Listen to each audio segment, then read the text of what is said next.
This is a look at the genuine Briggs B500038 Flapper. This is a 2-inch flapper. It comes with the baffle here.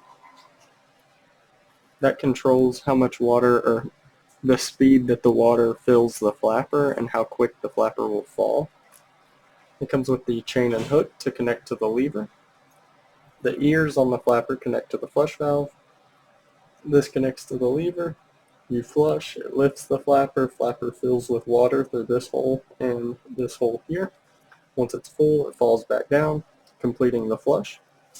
This is a 2-inch flapper.